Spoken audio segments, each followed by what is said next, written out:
They didn't just fight, they transformed. Before the first sword was drawn, before the first shield was raised, something happened to these men that no historian has ever fully explained. Their eyes changed, their pain disappeared. They stopped being human. The Vikings called them berserkers, and for centuries the world assumed it was just legend, warrior mythology, exaggeration. It wasn't. What these men did on the battlefield wasn't courage, it wasn't training, it was something darker, something that lived inside them, waiting to be unleashed. And when it was, not even their own commanders could stop them. Scandinavia, roughly 800 A.D., even by the savage standards of the Viking Age, there existed a class of warrior that made other warriors afraid. Not afraid of losing, afraid of what they were looking at. Picture the landscape: cold, unforgiving. Dense forests pressing against firelit settlements. The sea, gray and endless, swallowing the horizon. In this world, survival wasn't guaranteed. It was earned. Every single day, Viking society was built on strength, loyalty, and controlled violence. Young men trained from childhood to fight, to endure, to kill without hesitation. But some men were different from the start. They were chosen, or perhaps born, for something beyond ordinary combat. These were the boys who didn't flinch when others did, who felt rage in a way that seemed almost inhuman, who could absorb pain that would drop a grown man and keep moving forward as if the wound meant nothing. They became the berserkers, Old Norse, berserker. Scholars still debate its exact meaning, and some believe it meant bear shirt, warriors who wore the skin of bears into battle, channeling the animal's ferocity. Others argue it meant bare chest, men so consumed by battle fury they stripped off their armor entirely, convinced that nothing could touch them. Either interpretation should disturb you, because wearing a bear's skin wasn't just symbolic, it was a ritual, a deliberate psychological transformation. These men weren't trying to look terrifying, they were trying to become something else entirely. And the most unsettling part? It worked. Here's what most history books leave out. Berserkers didn't just arrive at battle ready to fight. They were prepared, deliberately, methodically.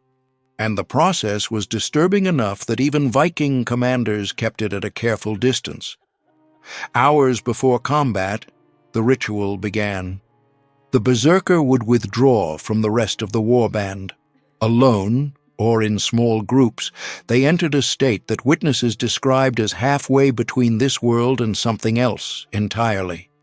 They rocked, they trembled. Some screamed into the empty air. Others sat in complete unnerving silence, staring at nothing, like a man not fully present in his own body. And then the heat came. Norse accounts describe it specifically. An intense warmth spreading through the berserker's chest, up through his neck, flooding his face. His skin would redden, his muscles would lock, and then he would snap. Witnesses describe a visible physical transformation. The trembling stopped. The silence broke. And what stood up from that ritual space was no longer entirely the man who had sat down. Now here's where historians get uncomfortable. Modern researchers studying berserker behavior identified something remarkable. The symptoms match: the heat, the dissociation, the superhuman pain tolerance, the complete loss of fear response. These aren't symptoms of simple rage. They're symptoms of a specific altered state of consciousness. Some scholars point to Amanita muscaria, a psychoactive mushroom found across Scandinavia, as a possible trigger. Consumed in the right quantity, it produces exactly what the sagas describe: dissociation, elevated body temperature, explosive, uncontrollable physical energy, dramatically reduced perception of pain. But here's the twist that changes everything.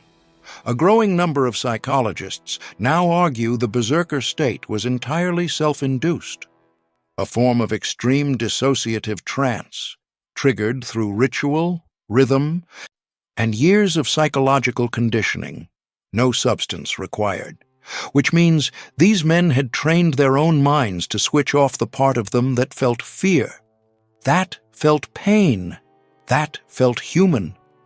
On the battlefield, the effect was catastrophic. Berserkers didn't hold formation. They didn't follow tactical commands. They were released, deliberately unleashed, crashing into enemy lines like something that could not be reasoned with, could not be intimidated, and seemingly, impossibly, could not be stopped. Enemy soldiers reported something beyond fear when facing them, something closer to paralysis. But the berserkers carried a secret cost, one their commanders knew, one they accepted, and one that reveals the darkest truth about what these men actually were. They weren't just weapons, they were expendable ones. The Battle of Stamford Bridge, September 25th, 1066. This is where the legend and the horror collide.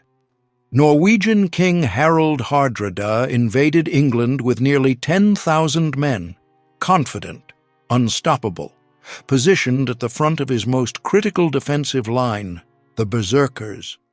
English King Harold Godwinson arrived faster than anyone expected, his army having marched nearly 200 miles in 4 days.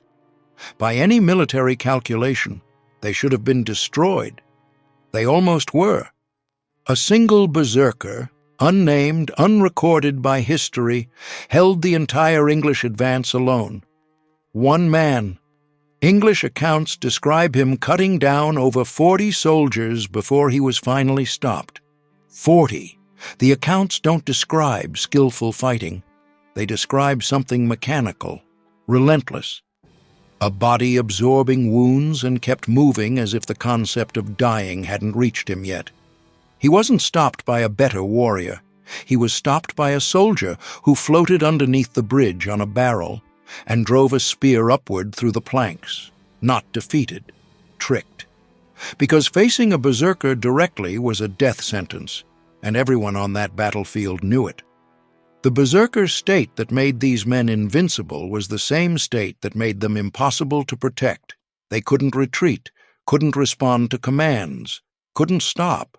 They were released into battle knowing they would not be coming back.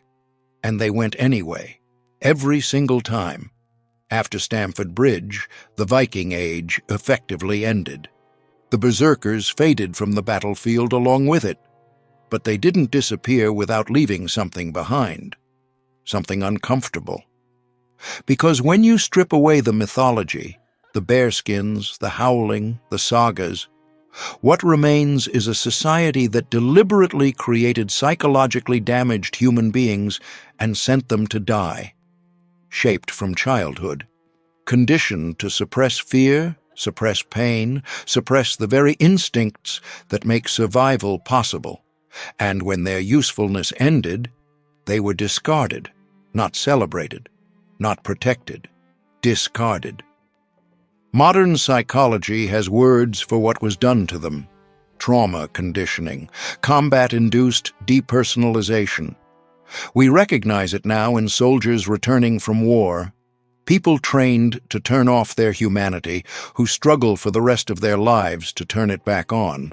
The berserkers just lived 1,000 years too early for anyone to care. So the next time history presents you with a story of extraordinary human ferocity, ask the question that rarely gets asked, not what they were capable of, but what had to be broken inside them to make them that way.